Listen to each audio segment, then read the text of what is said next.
Hello friends, CLAT examination के लिए law of taught का ये वीडियो आपके सामने है।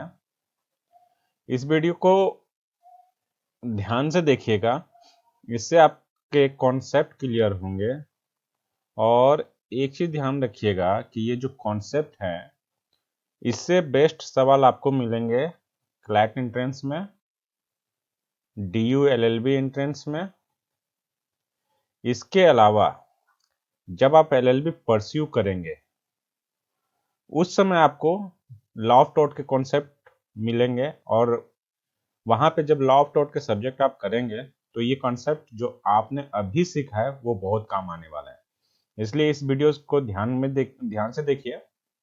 और एक चीज बताना चाहूंगा कि आप जब सब्जेक्ट्स के वीडियोज देखेंगे उसके पहले प्लीज लीगल मैगजीन और लीगल टर्म्स के वीडियोज जरूर देखिएगा, क्योंकि बहुत सारे लीगल मैगजीन और लीगल टर्म्स जो हैं वो हूबहू आपके क्लैट एंट्रेंस एग्जामिनेशन में आते हैं। कभी पूछ लेगा कि एक लीगल टर्म दे देगा और 4 ऑप्शन दे देंगे और पूछेगा कि what is the correct meaning of this legal term. और इवन एक लीगल मैगजीन दे देगा और पूछेगा कि इस लीगल मैगजीन का मीनिंग क्या है। तो इस लॉ ऑफ टॉट में हम लोग लॉ ऑफ टॉट क्या है वो देखेंगे, कितने तरह के होते हैं वो देखेंगे, general differences about law of taught क्या है, ये सब हम देखेंगे। तो आइए चलिए शुरू करते हैं। देखिए, इसमें हम लॉ ऑफ टॉट में क्या क्या पढ़ेंगे। पहला, व्हाट इज टॉट। इसके बाद क्या कंडीशंस हैं टॉर्सियस लायबिलिटी को किसी पे इम्पोज करने के लिए। इसके बाद 2 मैगजीन देखेंगे, इसका हम लोग थोड़ा डिटेल में स्टडी करेंगे कि क्या है इंजुरिया सैन डेमनम और डेमनम सैन इंजुरिया। इसके बाद काइंड ऑफ टॉट देखेंगे, फिर जनरल डिफरेंसेस देखेंगे। ठीक है, तो आइए शुरू करते हैं। टॉट है क्या? तो टॉट एक रॉन्ग है। रॉन्ग है, कैसा रॉन्ग? जो क्राइम नहीं है। पहला, क्राइम नहीं है। दूसरा, ये ब्रीच ऑफ कॉन्ट्रैक्ट भी नहीं है, और ना ही ये ब्रीच ऑफ ट्रस्ट है।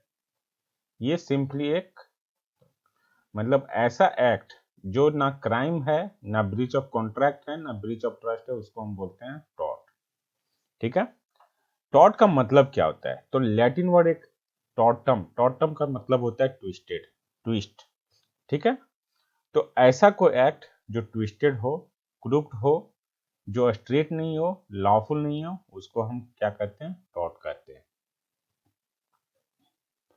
अब देखिए, जब हम टॉट में लायबिलिटी किसी को ठहराएंगे कि कोई पर्सन लायबल है या नहीं है, तो उसके कंडीशंस क्या है? तो पहला, जिसको जिसको हम गलत ठहरा रहे हैं, जिसको लायबल ठहरा रहे हैं, उसके ओर से या तो कोई रॉन्गफुल एक्ट हुआ हो या रॉन्गफुल ओमिशन हुआ हो। ठीक है, और उस पर्सन पे कोई ड्यूटी इम्पोज बाय लॉ होनी चाहिए, यानी कि उसकी ड्यूटी होनी चाहिए कि वो रॉन्गफुल एक्ट ना करे या रॉन्गफुल ओमिशन ना करे। इसको मैं डिटेल में आगे समझाऊंगा। और थर्ड जो है वो है कि मतलब एक पर्सन जो कि रॉन्गफुल एक्ट या ओमिशन किया, जो कि ड्यूटी बाउंड था नहीं करने के लिए, मतलब रॉन्गफुल एक्ट नहीं करने के लिए या रॉन्गफुल ओमिशन नहीं करने के लिए, उसकी वजह से कोई एक इंजुरी हुई है। Injury means legal injury. हम यहाँ रिजल्टेंट डैमेजेस जो कि लीगल इंजुरी है। ये लीगल इंजुरी क्या है वो हम लोग आगे देखेंगे। और मोस्ट इम्पॉर्टेंट, अगर इंजुरी हुई है तो उसकी रिमेडी भी होनी चाहिए। ये 4 कंडीशन जब फुलफिल होंगे तब हम किसी को कहेंगे कि वो टॉर्चस एक्ट के लिए लायबल है। आइए एक एक करके देखते हैं। रॉन्गफुल एक्ट और ओमिशन का मतलब क्या है? तो अब देखिए कि सपोज एक स्विमिंग पूल है, ठीक है, और यहाँ पे लाइफ गार्ड तैनात है। क्यों तैनात है? कि अगर स्विमिंग पूल में कोई डूबे तो लाइफ गार्ड उसको बचाए। तो इसकी ड्यूटी क्या है? किसी को बचाना। तो अगर कोई एक्स यहाँ तैरते हुए डूब रहा है और लाइफ गार्ड इसको नहीं बचाता है, तो ये इसका अनलॉफुल ओमिशन हुआ। ठीक है, और इसके लिए फिर वो लायबल होगा। ठीक है, ये ओमिशन हुआ। दूसरा एग्जांपल बहुत ही अच्छा है, ये इंडिया का ही केस है, municipal corporation of Delhi versus Subhagwanti. इसमें क्या होता है कि एक क्लॉक टावर होता है, जैसे घड़ियों का मतलब चौराहे पे एक टावर बना दिया गया, उस पर बड़ी सी घड़ी लटका दी गई, लगा दी गई। ठीक है, तो इसमें क्या हुआ कि ये जो क्लॉक टावर की बिल्डिंग थी वो बहुत पुराना ही था और अच्छे कंडीशन में नहीं था। तो अच्छे कंडीशन में रखने का काम जो है म्युनिसिपल कॉर्पोरेशन ऑफ दिल्ली यानी एमसीडी की थी। तो क्या हुआ कि ये क्लॉक टावर गिर गया और कई लोगों को मार दिया। तो कोर्ट ने हेल्ड किया कि MCD was liable as it fail to take it fail to take और it fail to keep the building in proper repaired condition. ठीक है, मतलब इसकी तरफ से एमसीडी की तरफ से अनलॉफुल ओमिशन हुआ है, मतलब he was bound to keep in good condition but he failed यानी it omitted to keep the building in good condition. ठीक है, नेक्स्ट है ड्यूटी इम्पोज्ड बाय लॉ। भाई ड्यूटी इम्पोज्ड बाय लॉ, जब तक सपोज जो मैंने एग्जांपल दिया था कि लाइफ गार्ड है, स्विमिंग पूल में डूबते हुए लोगों को बचाना इसका काम है, तो ये काम कहाँ, ये लाइफ गार्ड वाला जो ऑनर होगा स्विमिंग पूल का, उसके साथ इसका कोई एग्रीमेंट होगा, तो जिसकी वजह से ये ड्यूटी बाउंड है टू सेल। तो इस तरह कोई ड्यूटी बाउंड होना चाहिए जो, और मतलब कोई एक्ट या ओमिशन करने के लिए ड्यूटी बाउंड हो, और अगर वो एक्ट और ओमिशन नहीं करता है तो वो क्या है कि लायबल होगा। अब देखिए एग्जांपल देखिए, law requires that driver your vehicle must drive carefully and if driving without care ये pedestrian is the omission of the act of driving carefully is liable. मतलब अगर ड्राइवर है कोई तो उसकी ड्यूटी क्या है कि केयरफुली चलाएगा गाड़ी को। अगर वो नेग्लिजेंटली चलाता है यानी कि केयर नहीं रखता है, ठीक है, और ऐसे में किसी को मारता है, किसी पैदल चलने वाले को हिट करता है, तो उसकी तरफ से ओमिशन हुआ है। ओमिशन क्या हुआ है, to act carefully, to drive carefully, तो ही विल बी लायबल। ठीक है, नेक्स्ट देखिए, इसमें एक केस लॉ था ड्यूटी इम्पोज्ड बाय लॉ। एक केस था डोनेगी वर्सेस स्टीवेंसन। इसमें क्या था कि प्लेंटिफ अपने एक फ्रेंड के साथ जिंजर बियर बोतल ऑर्डर किया। जिंजर बियर बोतल एक ओपेक कलर का ओपेक बोतल होता है जिसमें आर पर दिखता नहीं है। तो उसमें से इन्होंने कुछ ड्रिंक खरीदा और आप जब पी रहे थे तो कुछ जब ड्रिंक बचा तो अंदर से एक मरा हुआ स्नेल मिला। तो इन्होंने केस किया, तो मैन्युफैक्चरर ने प्लीड लिया कि I am not responsible towards the consumer. But court ने कहा कि चूंकि आप ड्रिंक बनाते हो, ड्रिंक बेचते हो, तो आपकी ये लीगल ड्यूटी है कि आप कंज्यूमर का ध्यान रखो। ठीक है, ये ध्यान रखो कि आपके बोतल में कुछ नॉक्सियस सब्सटेंस ना मिले। ठीक है, अब देखिए तीन चीजें हमने देखी, एक्ट और omission, duty imposed by law, दो चीजें देखिए। तीसरा है रिजल्टेंट डैमेज। रिजल्टेंट डैमेज का मतलब क्या है कि अगर एक्स के पास, मतलब एक्स ने कोई एक्ट या ओमिशन किया, ठीक है, इसके पास ये जो है ड्यूटी भी थी नॉट टू एक्ट और नॉट टू ओमिट, और इसकी वजह से किसी वाई को कुछ डैमेज हुआ। डैमेज मीन्स यहाँ पे डैमेज का मतलब है लीगल इंजुरी। ये लीगल इंजुरी बार बार मैं बोल रहा हूँ क्या है, ये आगे समझाता हूँ। तो एक्ट और ओमिशन हुआ उस ड्यूटी का जो इम्पोज बाय लॉ था, जिसकी वजह से वाई को नुकसान हुआ। ठीक है, तो जब ये अगर वाई को नुकसान नहीं है, तब सपोज एक्स ने कोई एक्ट और ओमिशन करता है, ऐसा एक्ट या ओमिशन जो ड्यूटी बाउंड था, जो करने या ना करने के लिए, उसकी वजह से अगर किसी को नुकसान नहीं होता तो एक्स लायबल भी नहीं होता। ठीक है, कैसे, मैं जो एग्जांपल दे रहा था कि सपोज एक ड्राइवर है, व्हीकल ड्राइव कर रहा है, ठीक है, अगर ये क्राउडेड एरिया है और यहाँ पे ये नेग्लिजेंटली ड्राइव करते हैं तो किसी को नुकसान पहुंचा सकते हैं, और जब नुकसान पहुंचाएगा तभी ये लायबल होगा। सपोज ये सुनसान सड़क पर केयरलेसली ड्राइव करे, एक भी पर्सन नहीं है, तो उसके केयरलेस ड्राइविंग से किसी को कोई नुकसान नहीं पहुंचेगा, तो ये लायबल भी नहीं होगा। ठीक है, तो तीन चीजें तो जरूरी होगी, पहला एक्ट और ओमिशन, दूसरा ड्यूटी इम्पोज बाय लॉ, और तीसरा किसी को डैमेज होना चाहिए। ठीक है, और ये रिजल्टेंट डैमेज जो है ये बेटर एक्सप्लेन है दिस मैगजीम, ये मैगजीम लीगल मैगजीम वीडियो में आपको मिलेगा। यू बी जस्ट सी इन द मीडियम, मतलब where there is right there is remedy. तो यहाँ पे वाई का क्या हुआ कि राइट वायलेशन हुआ, ठीक है, तो उसको रेमेडी भी मिलेगी, ठीक है। एग्जाम्पल देखिए, ये person has legal right to enjoy his property and if someone throws trash in it this is a violation of his legal right and is liable under tort. मतलब एक घर है या प्रॉपर्टी है वाई का, इसमें क्या करता है एक्स कूड़ा फेंकता है, ठीक है। तो वाई का क्या है राइट है peaceful enjoyment of his property, लेकिन एक्स क्या कर रहा है इसमें कूड़ा फेंक रहा है। तो इस तरह से वाई का जो लीगल राइट है peaceful enjoyment of his property ये वायलेट हो रहा है। तो ये जब इसका राइट वायलेट हो रहा है तो इसको रेमेडी भी मिलेगी, ठीक है। नेक्स्ट जो है इसमें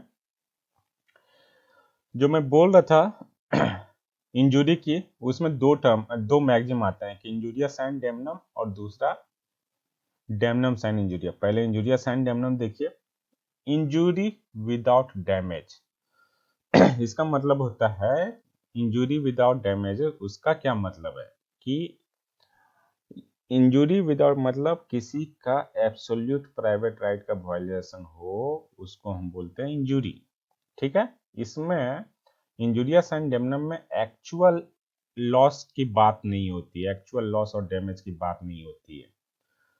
क्या मतलब है इसका एक्चुअल लॉस?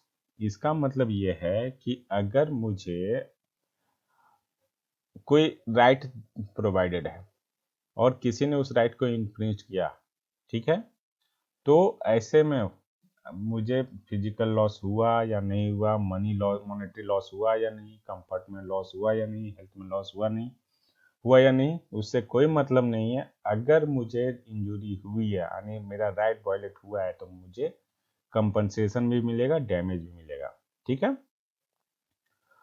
और मुझे ये प्रूफ करने की जरूरत नहीं पड़ेगी कि मुझे एक्चुअल डैमेज हुआ है। एग्जांपल देखिए, एक बहुत ही फेमस केस है लॉ ऑफ टॉर्ट का, एसवी वर्सेस वाइट, और इसके अलावा ये यूके का केस है, ब्रिटेन का केस है, इंडियन केस भी है एक भीम सिंह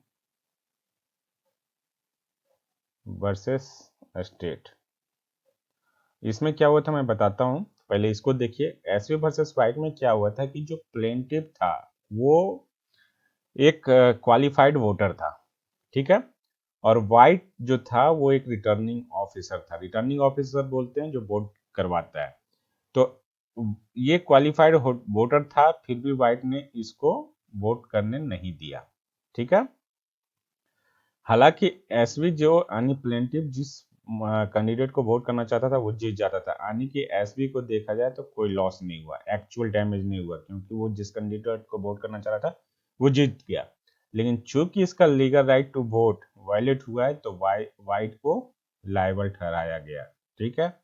भीम सिंह के केस में क्या हुआ था कि भीम सिंह एक एमएलए था जम्मू एंड कश्मीर का, इसको असेंबली के सेशन में अपीयर होने नहीं दिया गया।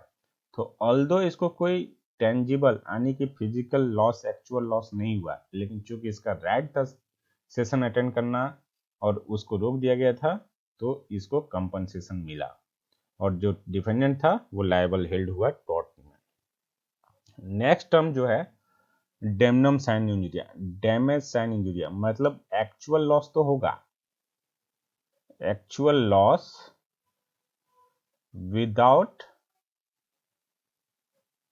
इंजुरी, मतलब कोई लीगल इंजुरी नहीं हुआ है, आपका लीगल राइट का वायलेशन नहीं हुआ है, लेकिन आपको एक्चुअल लॉस हुआ है, ठीक है।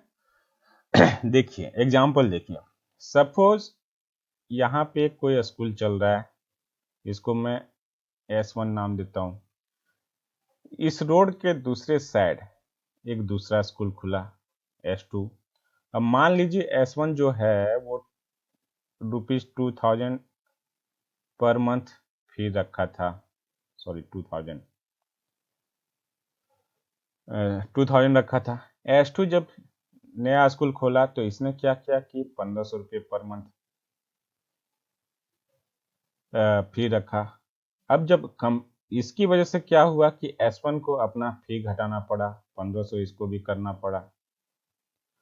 तो देखा जाए तो एक्चुअल लॉस तो हुआ है 500 रुपया पर स्टूडेंट पर मंथ, लेकिन चूंकि इसका कोई लीगल वायलेशन नहीं हुआ क्योंकि S2 भी फ्री है अपना स्कूल अपने टर्म एंड कंडीशन पे चलाने के लिए। तो अल्दो S1 को कोई एक्चुअल डैमेज S1 को एक्चुअल डैमेज हुआ है पर इसका कोई लीगल राइट वायलेशन नहीं हुआ है, तो S2 टॉर्ट में लायबल नहीं होगा। ठीक है, ये इसका डैमनम साइन इंजूरिया का एक्सप्लेनेशन है। और जो एग्जांपल मैंने दिया है वो इस केस का फैक्ट था, ग्लॉसर ग्रामर स्कूल केस। ठीक है, आइए नेक्स्ट देखते हैं लीगल रेमेडी। जैसा अभी मैंने कहा कि मैंने बताया था कि अगर किसी को टॉर्टियसली लायबल ठहराना है तो इसके पार्ट पे एक्ट या ओमिशन हो,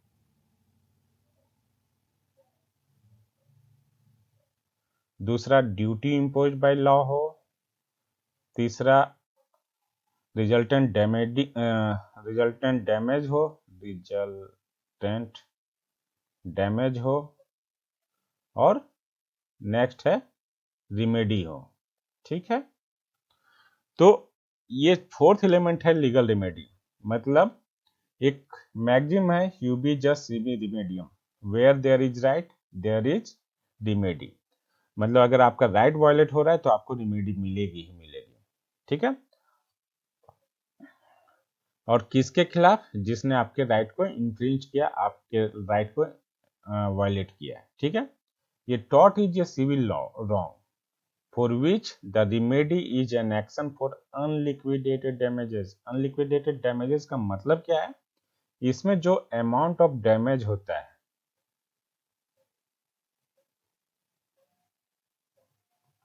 ये फिक्स नहीं होता है। ठीक है, तो अमाउंट ऑफ डैमेज जो है वो फिक्स नहीं होता, उसको हम अनलिक्विडेटेड डैमेज कहते हैं। मतलब टॉर्ट के केस में जो रिमेडी है वो या तो आपको मनी के टर्म में कंपनसेशन मिलेगा या दूसरा इंजंक्शन होगा। इंजंक्शन का मतलब क्या है कि जो आपके राइट को वायलेट कर रहा है उसको कोर्ट ऑर्डर करेगी कि तुम ऐसा मत करो। अगर वो कुछ करके आपको डिस्टर्ब कर रहा है या कुछ उसकी ड्यूटी है कुछ नहीं करने की और वो चीज वो कर रहा है तो उसको नहीं करने बोला जाएगा। ठीक है, यानी कि जो डिफेंडेंट है उसको जेल जेल में नहीं डाल सकते और मतलब उसको पनिशमेंट नहीं दे सकते। बस जो प्लेंटिफ है उसको या तो मनी कंपनसेशन मिलेगा या डिफेंडेंट को कुछ करने या ना करने के लिए, मतलब अगर वो कुछ करते हुए टॉर्ट कर रहा है तो उसे करने से मना किया जाएगा, या कुछ नहीं करने की वजह से उसके नहीं करने की वजह से टॉर्ट हो रहा है तो उसको करने को बोला जाएगा। ठीक है, आइए देखते हैं next kinds of tort. Kinds of torts मतलब कितने तरह के टॉर्ट्स हो सकते हैं। तो ये जो काइंड ऑफ टॉर्ट्स हैं वो अनगिनत हो सकते हैं। मतलब जैसे जैसे सोसाइटी इवॉल्व करेगी नए नए टॉर्ट सामने आएंगे। ठीक है, पहला देखिए इंटेंशनल, मतलब अगर कोई जानबूझ के कुछ करे। ठीक है, मैं एक एक करके आगे समझाऊंगा, पहले आप देख लीजिए कि कितने प्रकार के होते हैं। पहला इंटेंशनल, दूसरा है नेग्लिजेंट कंडक्ट, तीसरा स्ट्रिक्ट लायबिलिटी, चौथा एब्सोल्यूट लायबिलिटी, पांचवा वैकेरियस लायबिलिटी। ये 5 तरह से टॉर्ट कमिट हो सकता है। अब आइए एक एक करके देखते हैं आगे। इंटेंशनल, इंटेंशनल मीन्स जानबूझकर किया हुआ, इंटेंशन के साथ किया हुआ, उसको हम कहते हैं इंटेंशनल। इसका एग्जांपल है असॉल्ट। असॉल्ट मीन्स, असॉल्ट मैंने आपको लॉ ऑफ क्राइम में भी समझाया है और लीगल टर्म में भी समझाया है, आप एक बार उसको देखें।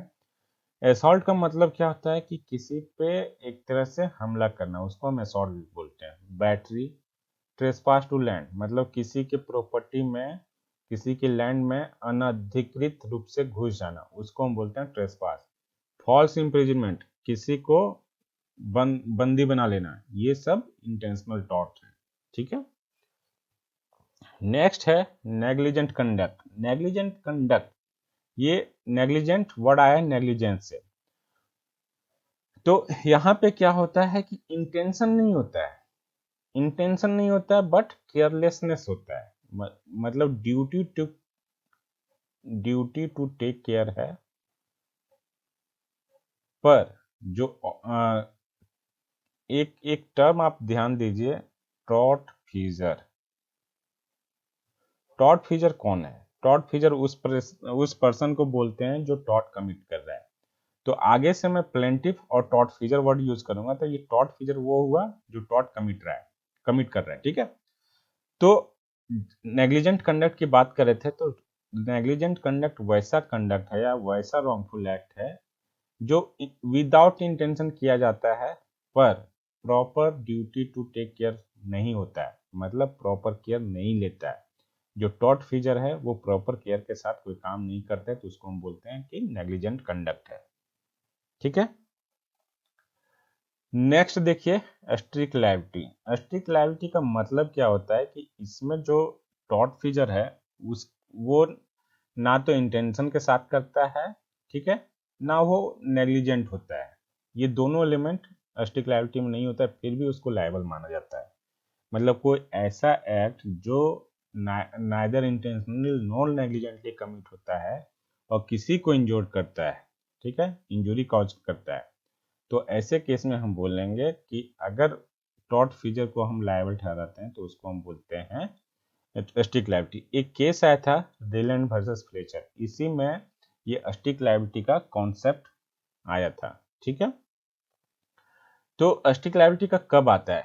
सपोज अगर कोई पर्सन वाइल्ड एनिमल रखता है अपने घर में, ठीक है, और ये वाइल्ड एनिमल एस्केप कर जाता है इसके घर से बाहर और किसी को नुकसान पहुंचा देता है, तो यहाँ क्या है कि जो ऑनर ऑफ प्रॉपर्टी है जिसने एनिमल रखा था वाइल्ड एनिमल, वो लायबल होगा, भले उसकी इंटेंशन थी, वो नेग्लिजेंट था या नहीं था, ठीक है।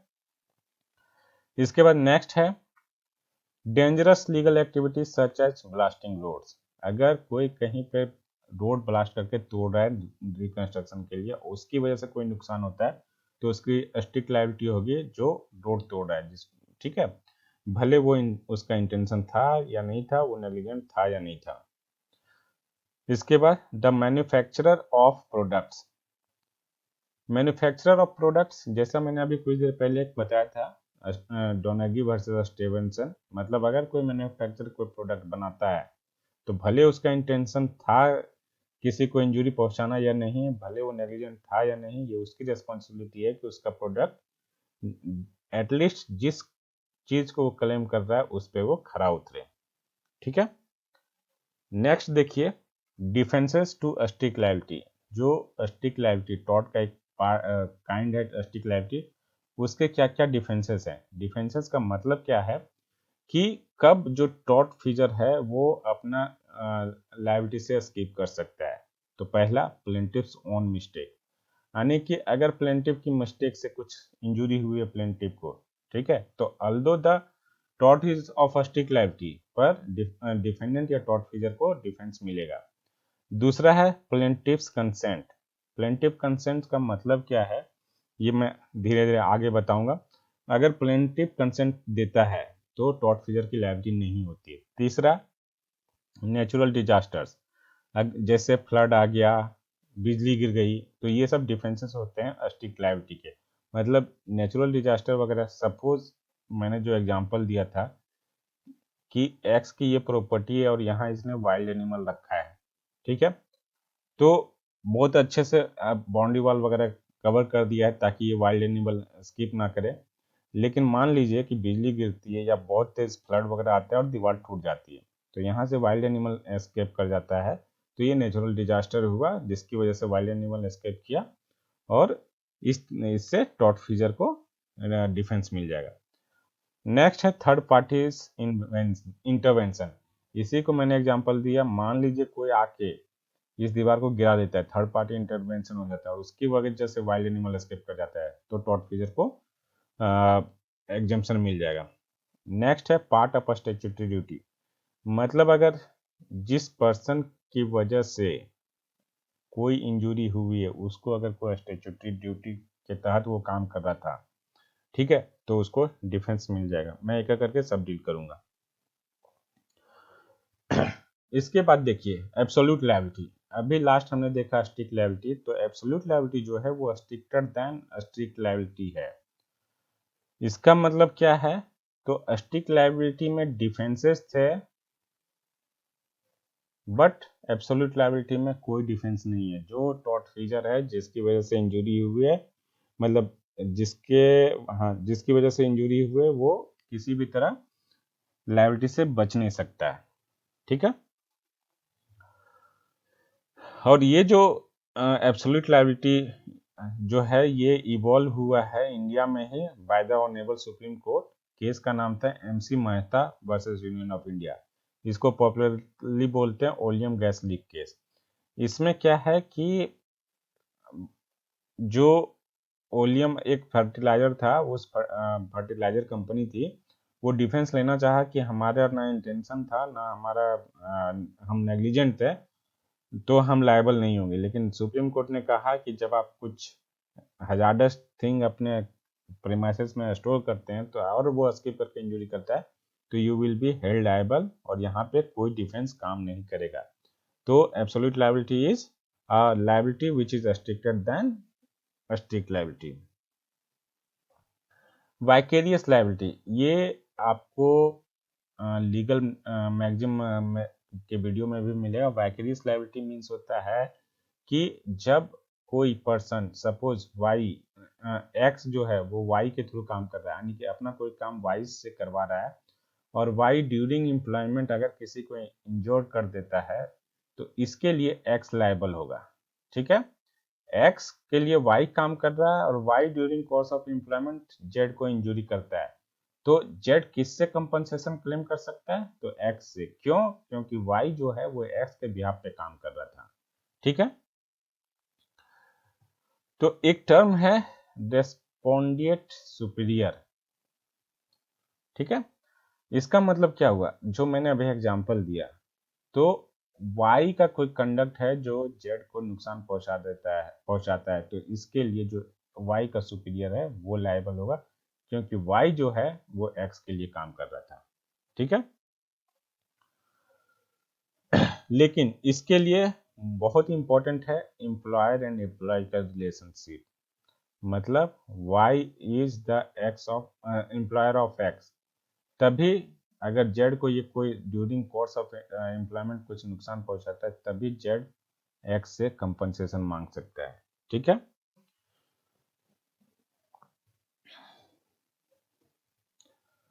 अब देखिए डैमेजेस के अनुसार, टाइप्स ऑफ डैमेजेस के अनुसार टॉर्ट कितने तरह के होते हैं।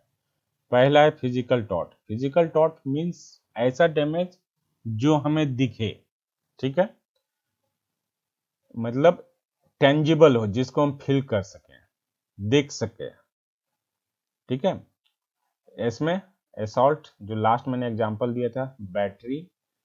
ठीक है। मतलब ये दोनों चीजें जो है वो फिजिकल हार्म का ही एक मतलब फिजिकल हार्म के प्रकार है। It can happen with intention और इवन विथ नेग्लिजेंस। मतलब अगर कोई इंटेंशनली या इंटेंशन नहीं है पर नेग्लिजेंटली किसी को फिजिकल हार्म पहुंचाता है, तो वो फिजिकल टॉर्ट कहलाएगा। एब्स्ट्रैक्ट टॉर्ट, तो एब्स्ट्रैक्ट टॉर्ट मीन्स ये माइंड को नुकसान पहुंचाता है या रेपुटेशन को नुकसान पहुंचाता है।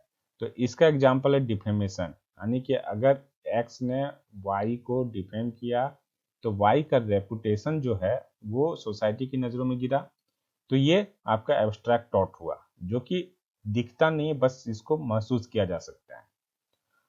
नेक्स्ट है tort involving property. Example trespass to land, किसी के प्रॉपर्टी में अनाधिकृत रूप से घुस जाना, ये टॉर्ट इन्वॉल्विंग प्रॉपर्टी है। Tort involving legal right, false imprisonment इसका एग्जांपल है। किसी को आप फॉल्स इम्प्रिजनमेंट कर देते हैं, उसको बंदी बना लेते हैं, तो उसका लीगल राइट वायलेट हो रहा है, उसको कहीं जाने खुले घूमने का फ्रीडम का अधिकार था वो वायलेट हो रहा है। नेक्स्ट है न्यूसेंस। न्यूसेंस मीन्स क्या होता है?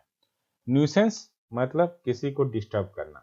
ये हो सकता है कि आप सपोज आपके पड़ोसी बहुत तेज आवाज में म्यूजिक पढ़ा रहे हो, चला रहे हो रात में, जिससे आप सो नहीं पा रहे हो, तो ये न्यूसेंस हुआ। ठीक है।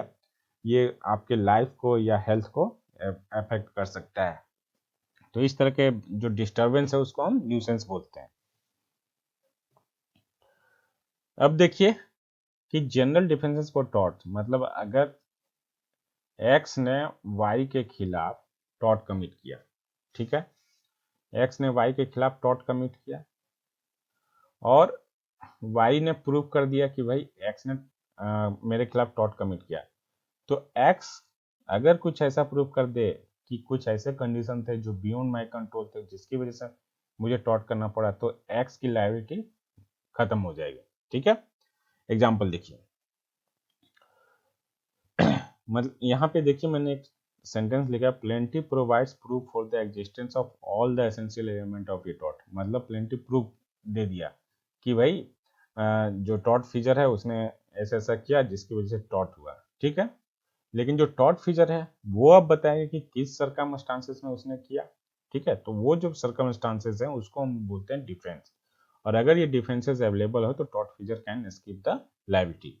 तो इसमें पहला जो है वॉलेंटाइन नॉन फिट इंजुरिया, मैं एक एक करके सबको एक्सप्लेन करूंगा। वॉलेंटाइन अनफिट इंजुरिया का मतलब होता है कि अगर आपने किसी काम के लिए कंसेंट दिया और उससे आपको इंजुरी होती है तो आप फिर कंपनसेशन नहीं कर सकते, ये नहीं कर सकते हैं कि सामने वाले ने टॉर्ट किया है। ठीक है, दूसरा है प्लेंटिव द रॉन्ग डूअर। अगर प्लेंटिव खुद कुछ गलत काम कर रहा है तो वो डिफेंस नहीं ले सकता है कि भाई सामने वाले ने टॉर्ट कमिट किया है। नेक्स्ट है इनएविटेबल एक्सीडेंट। इनएविटेबल का मतलब होता है अनएवॉइडेबल, मतलब ऐसा कोई एक्सीडेंट जिसको अवॉइड नहीं किया जा सके, ये एक डिफेंस है। एक्ट ऑफ गॉड, जिसको हम बोलते हैं विस मेजर, मतलब एक मूवी आई थी ओ माय गॉड, उसको एक बार मौका मिले तो जरूर देखिएगा।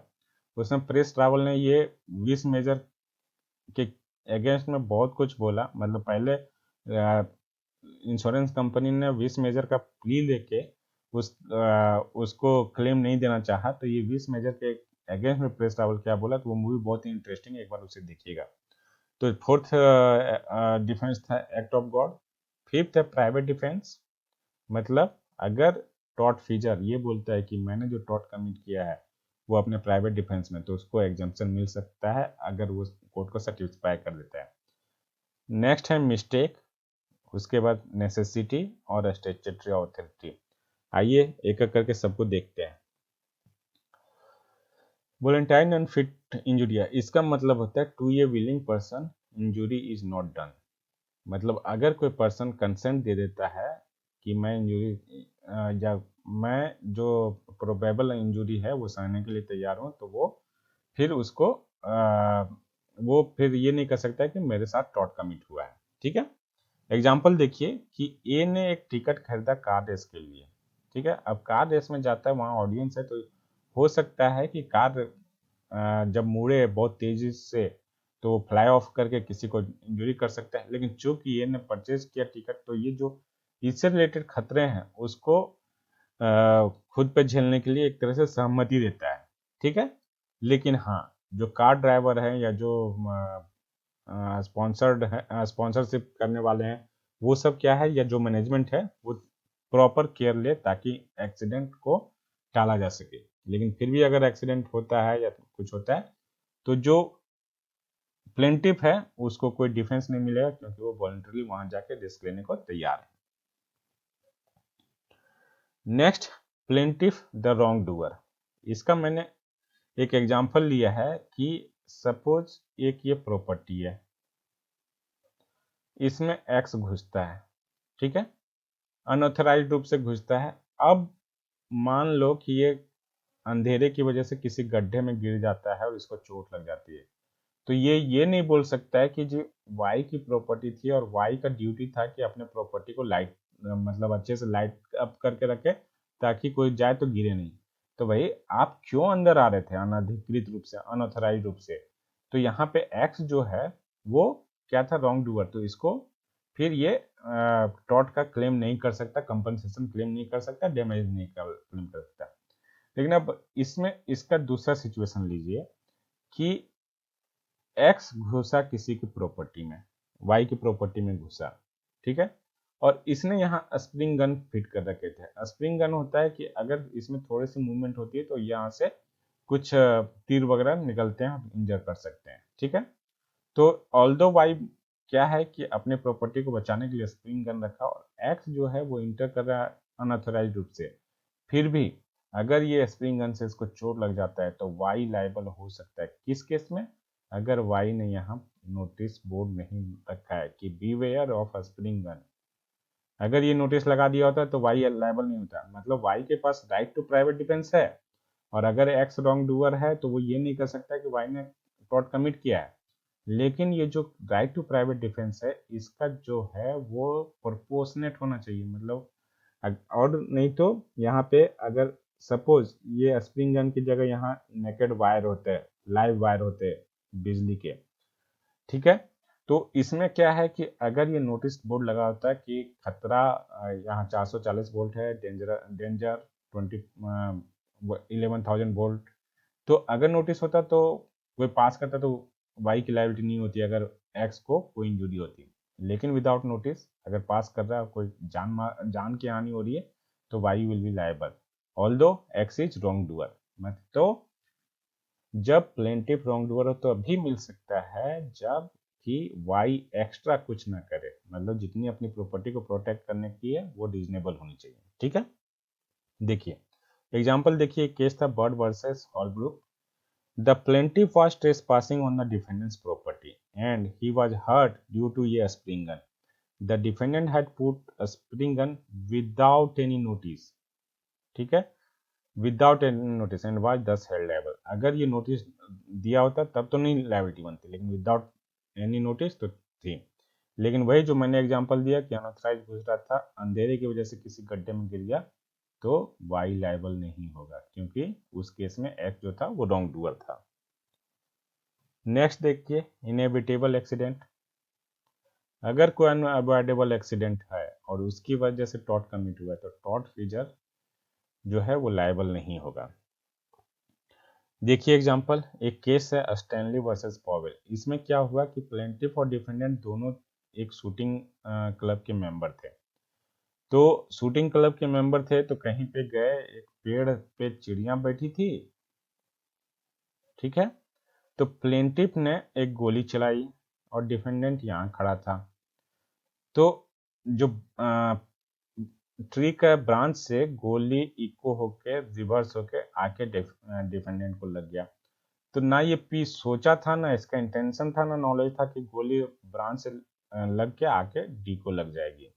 तो ये इनएविटेबल एक्सीडेंट हुआ और ये इसमें प्लेंटिफ को प्रोटेक्शन मिलेगा, डिफेंस मिलेगा, और वो टॉर्ट के लिए लायबल नहीं होगा। नेक्स्ट है act of God, vis major. मैंने एक मूवी रिकमेंड की है, उसे आप एक बार जरूर देखिएगा, oh my God, Akshay Kumar और प्रदेश रावल की है।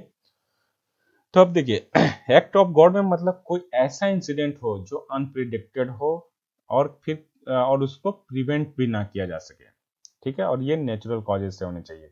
जैसे अर्थक्वेक आ गया, या जो कभी सुना ना गया हो ऐसा कोई फ्लड आ गया जिसकी वजह से कोई कुछ नुकसान हो गया और टॉर्ट कमिट हुआ है, तो ऐसे में जो टॉर्ट फीचर है उसको डिफेंस मिलेगा। वो बोल सकता है कि ये मेरी वजह से नहीं हुआ है, ये एक्ट ऑफ गॉड है जो कि मेरे बस में नहीं था, मैं जिसको प्रिवेंट नहीं कर सकता था, इसलिए मैं टॉर्ट के अंदर लायबल नहीं हूँ।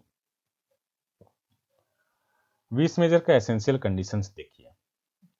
विश मेजर का डिफेंस लेने के लिए दो कंडीशन होना चाहिए। पहला, जो इवेंट है वो नेचुरल कॉज की वजह से होना चाहिए, नेचर की वजह से होना चाहिए, मतलब ह्यूमन के इंटरवेंशन या ह्यूमन कंडक्शन नहीं होनी चाहिए।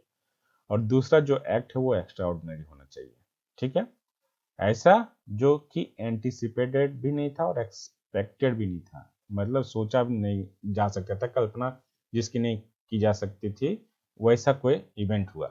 एग्जाम्पल, हैवी रेन इन मानसून, ये तो एक्सपेक्टेड है, ठीक है, लेकिन जो अर्थक्वेक है वो प्रिडिक्ट करना मुश्किल है, एक्सपेक्टेड नहीं होता है, ठीक है। तो अर्थक्वेक का डिफेंस मिल सकता है, लेकिन अगर हेवी रेन किसी इलाके में हमेशा होता है मानसून में, तो उसका डिफेंस ले नहीं सकते हैं, ठीक है। आइए नेक्स्ट देखते हैं प्राइवेट डिफेंस। प्राइवेट डिफेंस में एक बार फिर से वही एग्जांपल बर्ड एंड हॉलब्रुक का, कि ये वाई की प्रॉपर्टी है, एक्स एक रॉन्ग डूअर है, इसमें घुस रहा है, ठीक है। तो इसमें घुस रहा है तो वाई अगर प्राइवेट डिफेंस का एक्सरसाइज करता है और इससे कोई टॉर्ट कमिट करता है तो वो लायबल नहीं होगा। लेकिन यही है कि जो एक्सरसाइज कर रहा है वो जो है एक्सेसिव नहीं होना चाहिए। मतलब अगर इस वाई ने यहाँ स्प्रिंग गन डाल रखे हैं तो नोटिस लगाना जरूरी है। अगर वॉल पे हाई वोल्टेज दौड़ा रखा है तो नोटिस लगाना जरूरी है, तभी वाई को राइट टू प्राइवेट डिफेंस का प्ली का डिफेंस मिल सकता है, ठीक है। अगला देखिए मिस्टेक। जनरली मिस्टेक जो है वो कोई डिफेंस नहीं होता है, ठीक है। लेकिन कुछ केसेस में वैलिड डिफेंस है। एग्जांपल देखिए, मतलब जनरली मिस्टेक जो है वो डिफेंस नहीं है, लेकिन कुछ एक्सेप्शन है, जैसे मैलिशियस प्रोसिक्यूशन। मैलिशियस प्रोसिक्यूशन का मतलब क्या हुआ है कि एक्स ने वाई के खिलाफ एक केस किया, ठीक है। ये गुड फेथ में किया, ठीक है, गुड फेथ में किया। उस वो इस गुड फेथ में या यह सोच कर किया कि वाई ने एक्स का कोई लीगल राइट को वायलेट किया है, ठीक है। बाद में पता चलता है कि वाई ने कुछ नहीं किया था, एक्स को थोड़ी गलतफहमी हो गई थी, तो ये एक बोनाफाइड मिस्टेक है, ठीक है। तो ऐसे में एक्स को मिस्टेक का बेनिफिट मिल जाएगा, ठीक है। नेक्स्ट है नेसेसिटी। नेसेसिटी का एग्जांपल मैंने लॉ ऑफ क्राइम के वीडियो में भी दिया है, ठीक है। वहां भी इसको देखिएगा और यहाँ भी देखिए। नेसेसिटी मतलब अगर कोई एक कुछ ऐसा नुकसान, छोटा नुकसान करने से अगर बड़ा नुकसान होने से बच जाए तो इसको हम नेसेसिटी बोलते हैं। एग्जाम्पल यहाँ पे है कि एक शिप है, वो छोटे से बोट को टक्कर मार देता है जिससे दो लोग घायल हो जाते हैं, ठीक है। लेकिन ये जो शिप है वो क्यों छोटे बोट को टक्कर मारता है? To prevent collision with another ship. मतलब दूसरा शिप पे भी बहुत सारे लोग थे, मतलब कि एक बड़ा शिप इधर है, एक बड़ा शिप इधर है, ठीक है, और एक यहाँ पे छोटा सा बोट है। तो इस पे कई लोग सवार थे, इस पे भी कई लोग सवार थे, यहाँ पे सिर्फ दो लोग सवार थे। तो इस शिप का जो कैप्टन था वो इस दूसरे शिप से कोलिजन ना हो, वो ये बचाने के लिए ये आके इसको टक्कर, मतलब टक्कर मारता नहीं है, ये इधर मुड़ता है तो इससे टक्कर हो जाती है, जिससे दो लोग इंजर्ड हो जाते हैं। तो ये एक नेसेसिटी थी। अगर ये इससे टकराता तो इस पे भी बहुत सारे लोग थे, वो भी इंजर्ड होते, और इस पे भी बहुत सारे लोग थे, वो भी इंजर्ड होते। तो ये एक केस हुआ नेसेसिटी का, जहां पे ये टॉर्ट फीचर है, टॉर्ट फीचर को डिफेंस मिलेगा। नेक्स्ट है स्टैट्यूटरी अथॉरिटी। मतलब अगर किसी को स्टैट्यूट यानी लॉ द्वारा अथोराइज किया जाता है किसी कार्य के लिए, और उस काम की वजह से कोई टॉर्ट कमिट होता है, तो जो पर्सन है जो काम कर रहा है, जिसने टॉर्ट कमिट किया है, उसको डिफेंस मिलेगा। एग्जाम्पल देखिए, ये Wagon versus Taff world rail company है। इसमें क्या है कि एक रेलवे ट्रैक बिछा। अब जब रेलवे ट्रैक जो होता है वो लोहे की होती है, और ट्रेन के चक्के भी लोहे के होते हैं। तो जब लोहे पे चलते हैं तो कुछ स्पार्क निकलता है। तो रेलवे कंपनी ने जो भी पॉसिबल मेजर्स थे टू प्रिवेंट द स्पार्क, उन्होंने लिए। उसके बाद भी अगर ये स्पार्क की वजह से इसके आसपास की जो झोपड़ी है वो जल जाती है, तो ये स्टेचुटरी अथॉरिटी के तहत ये काम कर रहा था रेलवे कंपनी, तो इसको प्रोटेक्शन मिलेगी, इसको टॉर्ट के खिलाफ डिफेंस मिलेगा। अब देखिए एक अलग तरह का टॉर्ट है नर्वस शॉक। नर्वस शॉक में क्या होता है कि किसी का जो है साइकेट्रिक, मतलब या किसी को शॉक लगता है, मेंटली शॉक लगता है किसी वजह से, ठीक है। तो नर्वस शॉक है क्या? तो ये साइकेट्रिक इलनेस या इंजरी है कि कहाँ पे? तो ये इंटेंशनल हो सकता है या नेग्लिजेंट एक्ट की वजह से हो सकता है, ठीक है। इसका एग्जांपल मैं देता हूं कि एक्स एक बाइक पे जा रहा था बहुत तेजी से। इसने एक वाई जो कि चाइल्ड है, 2 साल का, इसको ठोकर मार दी। ठीक है, दूर में एक मदर थी, जो वाई की मदर थी, उसने दूर से देखा। अब जिसकी वजह से मदर को मतलब एक तरह से नहीं बोलते सदमा पहुंच गया, तो ये नर्वस शॉक हुआ। ठीक है, इसने देखा कि मेरे बच्चे को चोट लग गई है, खून निकल रहा है, तो दूर से देखी तो उसे लगा कि उसका बच्चा बहुत बुरी तरह घायल हो गया, तो इसको सदमा पहुंचा। इसको हम बोलते हैं नर्वस शॉक। तो ये नर्वस शॉक में दो तरह के विक्टिम होते हैं। एक होता है प्राइमरी विक्टिम। प्राइमरी विक्टिम वैसे लोगों को बोलते हैं जिसके साथ खुद हादसा हुआ है। सपोज एक कार में एक्स ट्रेवल कर रहा है। ठीक है, ये कार है, सामने से एक ट्रक आ रही है, ट्रक ने आकर कार को ठोकर मार दी। कार को बहुत नुकसान हुआ है, एक्स को बहुत मामूली इंजरी हुआ या फिर एकदम इंजरी नहीं हुआ, लेकिन कार बुरी तरह टूट गई। तो एक्स मरते मरते बचा, लेकिन उसको ऐसा सदमा लगा कि ये मतलब कुछ दिनों तक अपना मेंटल फिटनेस लूज कर लिया। तो ऐसे में एक्स को बोलेंगे प्राइमरी विक्टिम। ठीक है, और इस केस में एक्स जो है क्या क्या क्लेम कर सकता है। अगर कोई इसको चोट वोट लगी तो उसके लिए डैमेज का क्लेम कर सकता है। कार जो टूट फूट हुई उसके लिए कर सकता है, और जो इसको नर्वस शॉक हुआ है यानी कि सदमा पहुंचा है उसके लिए भी कर सकता है। तो ऐसे केस में एक्स को हम बोलेंगे प्राइमरी विक्टिम, क्योंकि एक्सीडेंट इसके साथ हुआ है। ठीक है, नेक्स्ट है आपका सेकेंडरी विक्टिम। सेकेंडरी विक्टिम, अब जो मैंने एग्जांपल दिया था कि एक्स जा रहा है कार में, इसको ट्रक ने टक्कर मार दी। ठीक है, तो एक्स मान लीजिए कि हॉस्पिटलाइज हो गया। ठीक है, और ये न्यूज सुनी एक्स की वाइफ ने, और उसने ये सुना कि एक्स बुरी तरह घायल हुआ है, तो वाइफ को सदमा पहुंच गया। तो ये नर्वस शॉक का क्लेम कर सकती है ट्रक ड्राइवर और ट्रक ऑनर से। ठीक है, तो यहाँ पे डब्ल्यू जो हुई इसको हम बोलते हैं सेकेंडरी विक्टिम।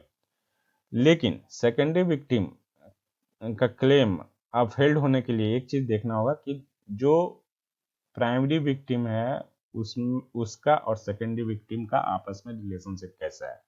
ठीक है, तो अगर ये चाइल्ड और पेरेंट्स की बात हो, या स्पाउसेज यानी हस्बैंड वाइफ की बात हो, फियांसेस की बात हो यानी मंगेतर की बात हो, तो इसमें प्रिज्यूम किया जाएगा कि ये सफिशिएंटली प्रॉक्सिमेट है, एक दूसरे से बहुत ही करीब है, और यहाँ एक दूसरे को मतलब एक को नुकसान पहुंचेगा तो दूसरे को नर्वस शॉक हो सकता है। ठीक है, लेकिन कुछ अदर रिलेशनशिप है, मतलब ये आपके पेरेंट्स चाइल्ड स्पाउसेज या फियांसे के अलावा, उसमें ये जो सेकेंडरी विक्टिम होते हैं उनको अगर क्लेम डैमेजेस क्लेम करना है तो उन्हें प्रूव करना पड़ेगा कि प्राइमरी विक्टिम और सेकेंडरी विक्टिम में बहुत ज़्यादा लव एंड अफेक्शन था, जिसकी वजह से एक को चोट लगे तो दूसरे का नर्वस शॉक मतलब नर्वस डैमेज हो सकता है, नर्वस शॉक लग सकता है। ठीक है, अब नेक्स्ट कॉन्सेप्ट जो है लॉ ऑफ टॉर्ट में वो है डिफेमेशन। डिफेमेशन मैंने लॉ ऑफ क्राइम में भी डील किया है, वहां पे भी आप देखिए। डिफेमेशन का मतलब क्या होता है कि किसी पर्सन के रेपुटेशन को चोट पहुंचाना। ठीक है, अब रेपुटेशन को चोट कैसे पहुंचेगा। मान लीजिए कि एक कोई रेस्पेक्टेड पर्सन है एक्स, तो एक्स के खिलाफ वाई जो है वो कुछ ऐसी बातें बोलता है जो सही नहीं है, मतलब एक्स के खिलाफ कुछ डेरोगेटरी बात है, कुछ झूठी बात है वाई बोलता है जो कि सही नहीं है। ठीक है, तो ऐसे में हम बोलेंगे कि Y has committed the offence of defamation. लेकिन हाँ, एक चीज ध्यान रखिएगा कि डिफेमेशन के लिए जो वर्ड वाई ने बोले हैं इसका कम्युनिकेशन टू थर्ड पर्सन होना चाहिए। मतलब अगर वाई एक्स को बोलता है उल्टा सीधा एब्यूजिव वर्ड बोलता है, लेकिन उसको वाई और एक्स के अलावा तीसरा पर्सन कोई नहीं सुना है, ठीक है, तो ये डिफेमेशन नहीं होगा। क्योंकि मैंने क्या बोला, loading the reputation in the eyes of other person, ये डिफेमेशन होता है। ठीक है, तो यहाँ वाई एक्स को बोल रहा है, और जिसकी वजह से एक्स का रेपुटेशन तो किसी और की नज़र में खराब नहीं हो रहा है, क्योंकि वाई जो बोल रहा है वो सिर्फ एक्स सुन रहा है। तो इसको हम डिफेमेशन नहीं बोलेंगे। डिफेमेशन के लिए जरूरी है कि एक पर्सन यानी कि जो टॉट फिगर है वो जिसके बारे में बोल रहा है, तो ये चीजें किसी और के कान में पढ़नी चाहिए, किसी और के नॉलेज में पढ़नी चाहिए। ठीक है, अब देखिए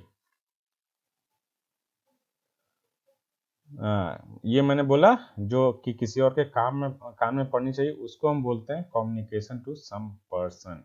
ठीक है, अदर देन पर्सन डिफेम। जो एग्जांपल दिया कि वाई अगर एक्स के खिलाफ कुछ डिफेमेटरी वर्ड बोल रहा है तो किसी और के कान में भी पढ़ना चाहिए, तभी ये डिफेमेशन हो सकता है, नहीं तो नहीं हो सकता है। अब डिफेमेशन दो तरह से हो सकता है। एक होता है सिलेंडर, इसको आप याद रखने के लिए इसको आप रिलेट कर सकते हैं सुनना शब्द से। ठीक है, सा से सुनना और सा से सिलेंडर। तो सुनना शब्द से रिलेट कर सकते हैं, मतलब अगर कोई चीज ट्रांजिएंट फॉर्म में यानी कि स्पोकन हो, जैसे वाई ने, अभी मैंने जो एग्जांपल दिया, वाई ने एक्स के खिलाफ कुछ बोला। ठीक है, तो ये जब तक बोल रहा है तभी तक ये तीसरा पर्सन सुन सकता है, ये परमानेंट फॉर्म में नहीं हो सकता है।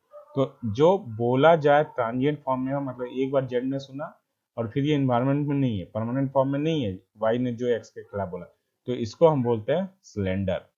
दूसरा टर्म है लिबल। लिबल में क्या होता है कि जो डिफेमेटरी वर्ड होता है उसका पब्लिकेशन होता है, पब्लिकेशन, और वो भी किस फॉर्म में, परमानेंट फॉर्म में, जैसे राइटिंग में हो जाए, प्रिंटेड में हो जाए या पिक्चर में हो जाए। मतलब अगर मैं क्या, वाई जो है एक्स के खिलाफ एक वीडियो बनाया कि एक्स ऐसा है वैसा है और उसको व्हाट्सएप या यूट्यूब पे डाल दिया, तो ये लिबल हुआ। या वाई ने क्या किया कि एक पंपलेट छपाया जिसमें एक्स की खूब बुराइयां की और छाप दिया, ये लिबल हुआ। या वाई ने न्यूज़पेपर में एक कॉलम निकाल दिया एक्स के खिलाफ, तो ये लिबल हुआ। ठीक है, एक बहुत ही अच्छा कंसेप्ट है इनुएंडो। इनुएंडो का मतलब होता है हिडन मीनिंग। ये भी एक डिफेमेशन का तरीका है। मतलब ये बोल रहा है बी के बारे में कुछ सेंटेंस जो कि प्राइमा फेसाई सही लग रहा है कि ठीक है, लेकिन उसका हिडन मीनिंग ये लग रहा है कि बी जो है वो गलत आदमी है। तो ऐसे में ये जो है वो लायबल होगा, और ये जो टोटल एक्ट है, टोटल एक्ट जो है वो क्या कहलाएगा, इन्यूएंडो। एग्जाम्पल देखिए, एक्स जो है वो एक स्टेटमेंट पब्लिश करता है कि वाई ने एक बच्चे का जन्म दिया है। ठीक है, जबकि अब इस सेंटेंस में अगर देखा जाए तो प्राइमा फेसाई कुछ नहीं। हाँ, वाई जो एक फीमेल है उसने एक बच्चे को जन्म दिया, तो इसमें तो प्राइमा फेसाई ऐसा कुछ नहीं लग रहा कि ये डिफेमेशन है। लेकिन अगर वाई जो है वो अनमैरिड है तो ये तो डिफेमेटरी हो जाएगा। ठीक है, तो इसमें इसका एक हिडन मीनिंग है कि उसने एक बच्चे का जन्म दिया है जबकि वो अनमैरिड है, यानी कि हिडन मीनिंग क्या है कि वाई इज कैरेक्टरलेस। ठीक है, तो इस तरह से आपका इन्वेंडो का कंसेप्ट चलता है। अब देखिए डिफेमेशन में कुछ डिफेंस अवेलेबल होता है। मतलब जैसे मैंने बताया, वाई एक्स के खिलाफ कोई डिफेमेटरी टर्म यूज करता है, डिफेमेटरी स्टेटमेंट देता है, तो वाई को अगर इस टॉर्सियस लायबिलिटी से बचना है तो कुछ चीजें प्रूव करनी पड़ेगी। अगर वाई ने वो प्रूव कर दी तो ये टॉर्सियस लायबिलिटी से एब्जॉल्व हो जाएगा, टॉर्सियस लायबिलिटी से मुक्त हो जाएगा। क्या है वो डिफेंस, तो जस्टिफिकेशन ऑफ ट्रूथ, यानी कि वाई कुछ ऐसा बोल रहा है, मान लीजिए कि एक्स एक करप्ट ऑफिसर है जो रिश्वत लेता है, और वाई बोलता है कि एक्स करप्ट पर्सन है वो रिश्वत लेता है, तो ऐसे में वाई जो है वो टॉर्सियस लायबिलिटी से एब्जॉल्व हो जाएगा क्योंकि वो सच बोल रहा है। नेक्स्ट है फेयर एंड बोनाफाइड कमेंट। तो अगर एक्स वाई के खिलाफ कुछ बोलता है, ठीक है, फेयर कमेंट करता है, कैसे, इसको ऐसे समझिए कि वाई एक ऑथर है, इसने एक बुक लिखा। ठीक है, वाई ने बुक लिखा, एक्स ने इस बुक को पढ़ा और बोलता है कि ये बुक ऐसा है, बहुत बेकार है, इससे लेखक यानी वाई की सोच झलकती है। ठीक है, तो एक्स क्या है, वाई के बुक के अनुसार उसके बारे में, उसकी सोच के बारे में बता रहा है, तो ये जस्टिफिकेशन है, बोनाफाइड कमेंट है कि वाई की जो सोच है वो बुक से झलक रही है। तो ऐसे में एक्स जो है वो टॉर्सियस लायबिलिटी से एब्जॉल्व हो जाएगा। देखिए, फेयर एंड बोनाफाइड कमेंट जो है उसके तीन हैं, अगर ये तीन चीजें अगर जस्टिफाई हो जाए, प्रूफ हो जाए, तो जो टॉर्ट फीचर है, जो डिफेमेशन कर रहा है, वो एब्जॉल्व हो जाएगा। पहला, जो कमेंट और क्रिटिसिज्म है वो स्टेटमेंट ऑफ फैक्ट नहीं है, sorry, that it is a comment और criticism and not a statement of fact. Criticise कर रहे, जैसे मैंने एग्जांपल दिया कि एक्स ने वाई की बुक पढ़ी और उसको क्रिटिसाइज किया कि उसने ऐसा बुक लिखा है तो उसकी सोच कैसी होगी, बहुत बेकार होगी, तो ये स्टेटमेंट ऑफ फैक्ट नहीं है, ये कमेंट या क्रिटिसिज्म है, depend which is dependent upon the book of Y. ठीक है। सेकेंड है that the comment is on matter of public interest. यहाँ पे जो मैंने एग्जांपल दिया था कि वाई बोल रहा है कि x is a corrupt person, ठीक है, तो ये इसका करप्शन को उजागर कर रहा है, तो ये पब्लिक इंटरेस्ट में है, तो इसको प्रोटेक्शन मिलेगा। That the comment is fair and honest, मतलब जो कमेंट हो रहा है वो फेयर एंड ऑनेस्ट हो रहा है। यहाँ पे जो मैंने एग्जांपल दिया कि एक्स ने वाई की बुक पढ़ी और उस विशेष पे वाई को बोल रहा है, तो फेयर कमेंट कर रहा है, ऑनेस्ट कमेंट कर रहा है कि वाई की बुक ऐसी है तो वाई की सोच भी बहुत बुरी होगी। ठीक है, तो ये उसको डिफेंस मिलेगा। और तीसरा है प्रिविलेज स्टेटमेंट। प्रिविलेज स्टेटमेंट जैसे अगर स्टेच्यूट या कोई लॉ किसी को प्रोटेक्ट करता है कुछ बोलने के लिए, तो उसको हम लोग बोलते हैं प्रिविलेज स्टेटमेंट। जैसे जो पार्लियामेंट एंड स्टेट लेजिस्लेचर, यहाँ पे पॉलिटिशियन एक दूसरे को बुला भरा कहते हैं या कोई पॉलिसी को क्रिटिसाइज करते हैं, तो वो प्रिविलेज्ड स्टेटमेंट है, उसको हम किसी कोर्ट ऑफ लॉ में चैलेंज नहीं कर सकते हैं। तो जब प्रिविलेज स्टेटमेंट है तो वो एक अच्छा डिफेंस है डिफेमेशन का। और इस तरह से आपका लॉ ऑफ टॉर्ट का कंसेप्ट वाला वीडियो खत्म होता है। इसके अलावा लॉ ऑफ टॉर्ट का क्वेश्चन एंड आंसर वाला वीडियो है, आप उसको भी देखें, वहां से आपको बहुत सारे कॉन्सेप्ट क्लियर होंगे। और एक चीज ध्यान रखिएगा कि लास्ट 3 इयर्स के जो क्वेश्चन का पैटर्न हमने एनालाइज किया, उसमें law of tort, law of contract, इनसे बहुत सारे सवाल आते हैं। और सवाल किस तरह के होते हैं, एक आपको प्रिंसिपल दिया रहेगा, दूसरा फैक्ट्स दिया रहेगा, और इस प्रिंसिपल को फैक्ट्स पे अप्लाई करते हुए आपको बेस्ट आंसर ऑप्शंस में से एक चुनना होता है। ठीक है, तो जैसा हम लोगों ने एनालाइज किया है उस अनुसार से लॉ ऑफ टॉर्ट और लॉ ऑफ कॉन्ट्रैक्ट कॉन्सेप्ट, मतलब प्रिंसिपल जो होते हैं वो बिल्कुल वही दिए होते हैं जो हमने पढ़ाए हैं, मतलब इससे डिफर नहीं करता है। लेकिन लॉ ऑफ क्राइम में